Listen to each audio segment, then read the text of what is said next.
Jason Michael Hunt, Milwaukee Journal-Sentinel.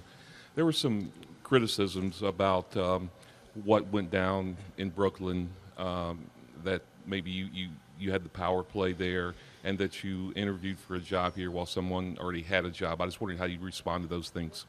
Mike, you know, when you're a player, you're going to be criticized, and as a coach, you're going to be criticized even more because it's about wins and losses. And so for me, it's, you know, being able to, you know, get better as a coach. I'm still a young coach, and I still got a lot to learn about coaching, and I want to, you know, surround myself with guys like John and Wes and Mark, you know, our owners and our GM, and be able to learn from them, but from my coaching staff. So I'm excited about this opportunity. And today is all about Milwaukee, and I'll be criticized about why Ilyasova didn't take the game-winning shot. You know, so, you know, it's just comes with the territory, and, you know, we move forward. Mr. Lasry, Howie Magner with Milwaukee Magazine. What was the timeline of the hiring process, and when was John Hammond brought into the loop on it? Well, we ended up, once we got permission to speak to Jason, we spoke to him. We ended up having, I think it was Wes and I met with him. And then I think when, you know, we then brought John in when I think the news had broken. And then from that moment on, John handled all the discussions and the negotiations as to what we should be doing.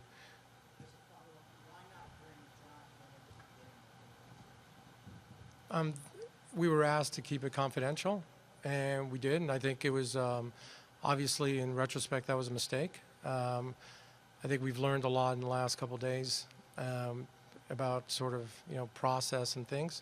And I think that was our fault, and we should have done that. This is also from Mark. Steve Ashburner, NBA.com. The way this came together is very unorthodox, relatively unorthodox for these type of hires. Some have said this is newness to your roles. Others have suggested that you intend to be very hands-on to a fault. What read should people take from this in terms of how you're going to make decisions going Sure. forward? I would tell you it was very much newness. I think we've learned a lot in this process. I would tell you our view, and it hasn't changed from the beginning, is that all the basketball operations, everything goes through John. And I think in this process we learned, you know, we made a mistake, and I think we've learned that pretty well. Gary Wolfel of the Racine Journal-Times. How did this process all start? Did you contact Jason, or did Jason contact you? We had gotten contacted by his agent, and we then got, we told him we'd be interested in speaking. And we then, I think his agent ended up getting permission from the Nets. And once we got permission from the Nets, then we met with Jason. Also, did you talk to any other coaches about this position? No, we have not.